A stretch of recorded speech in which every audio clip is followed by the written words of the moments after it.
Hey guys, Adam here from DirectionTrader.com. Let's do the wrap up to today. Talk about what really happened in the markets and what we see moving forward. Start off with crude here, and then I'll cover the indexes because I think they're kind of setting up something very interesting. So, as far as crude goes here, guys, we've had a nice drop. We had the original drop, had the secondary drop. We pushed down through our final target yesterday. So now we're just trying to see what in the world's going on. Any type of down move, I'm looking to go with it. But with that being said, we are getting, I don't know, about an hour and a half from the U.S. close here of the equity markets. And we're getting a nice little bottoming tail here on the crude. Which actually raises my eyebrow just a little bit, being that we're so extended, and we're finding some buyers come in here. So let me go ahead and pop over here to this is the 233 tick chart. So this is the tick chart. You notice that we traded down really nicely earlier in the day. We had a nice little down move here. Without a doubt, very, very good selling in there. Great opportunity to sell this market. And then all of a sudden, we've had a little bit of a surge here. Now this surge interests me because if we're able to get a nice little pop into the close, that daily chart is going to look something like this. And that's very interesting, being that we have some type of support down here and we got some buying into the close here. So if we can get this, if we can get more buying here into the close, if we can get a pop here into the close, I will open up tomorrow and start looking for upside opportunity. And if I go back over here to the daily, I will look for upside opportunity to trade this thing back up towards this following 21 period moving average. I've been talking about this for a few days, but we've kind of had the if-then scenario every single day, it feels like.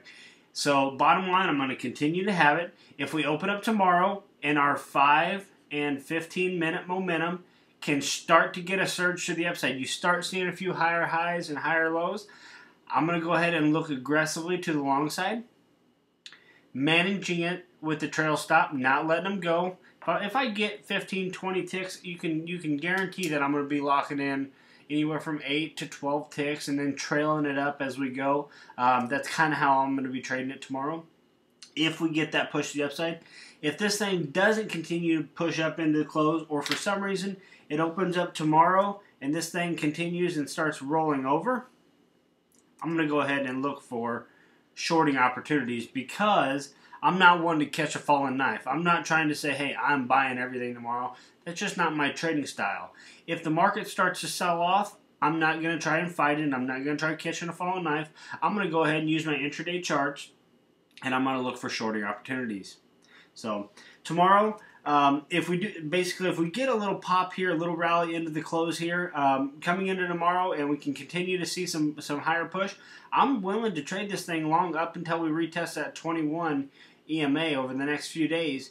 If it doesn't happen and we see this thing start to get some of that negative momentum again, I'm not going to catch a falling knife. I'm going to go ahead, I'm going to switch my bias, and I'm going to continue to short crude.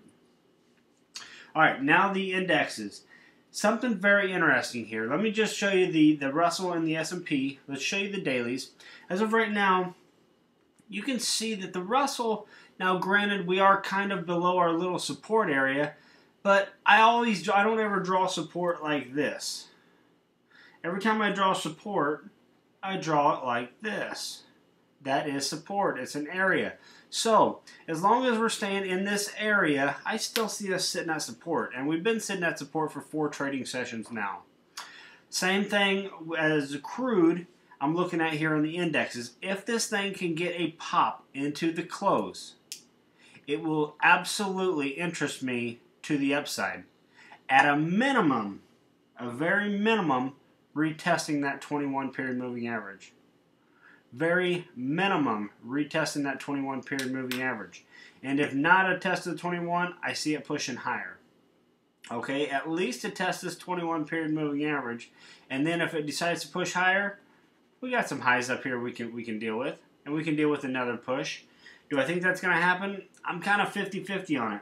I'm becoming just as biased that, hey, if we open up tomorrow and we see some selling, I'm going to go with it. I'm not somebody that's going to keep on saying we got to keep riding this horse until it fails because, hey, looky here. It's the first real time we've bucked this 200 period EMA. And sure enough, we have bucked it pretty badly. So do I think that we are probably in a sideways trading environment now? Yes. Have I been bullish for the most part for 3 years?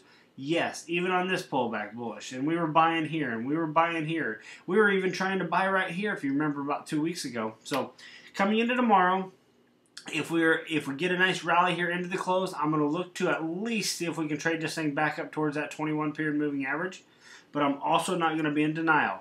If we open up tomorrow, we start breaking some levels, and we start pushing down, I am going to go ahead and go with this. I'm going to jump on board. I'm going to do my best to take pullbacks and go ahead and take my opportunities to the short side. So if we start to get some selling in here, don't be afraid to go ahead and go with it. But if we get a pop, I'm also going to look to trade this thing back to the upside.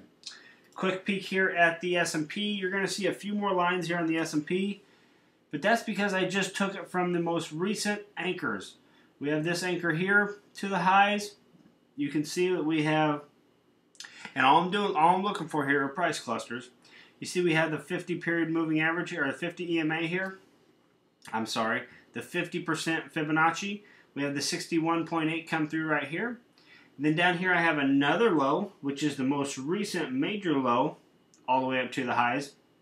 And all I'm looking for here, guys, the reason I would draw two different Fibonacci's, because I'm trying to find a Fibonacci cluster, meaning multiple Fib levels at the exact same price. And if you look over here, we have the 32 or 38.2 coming in real close to this 50 here. That's where the market's currently trading at. And we also have the 50% pullback coming in really close to this 61.8, which is down here a little bit lower. They're actually so close you can't even see the difference. It's the same line, so same price. So we do have two major levels of support here, but we are breaking the 200 period moving average today. So I'm going to go over here to an intraday chart. I'm going to look at it and say, if we can get some type of pop into the close, guys, I will look to trade this thing back up towards this 21 EMA. That's my starter. I want to see if we can get back up there, revert back to that 21 period moving average. If it fails and we see this thing continue to roll over into tomorrow, I will short this all the way down to this 50% and 61.8% combination here.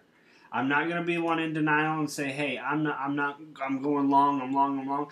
If they're selling intraday, I'm going to sell this thing down to the 1775s area. So 1777 will start to sit on our hands probably and wait. But these things come in line here basically at 1775, and I am not afraid to go ahead and short the S&Ps down to that point.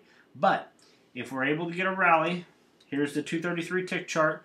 There's no guarantee that we're going to get a rally today, but if we can get a rally here into the close, there's a chance that we'll open up tomorrow and we'll start trading to the upside.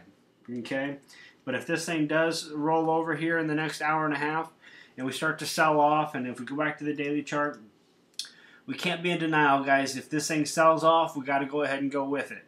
But if we can get an opportunity using the 5 and 15 minute chart, anytime I say this stuff, guys, when I say going with the momentum, I'm using a 5 and 15 minute anchor chart, and I want to see higher highs and higher lows, or lower lows and lower highs, depending on which direction I'm going to go with, avoiding previous day's highs and previous day's lows.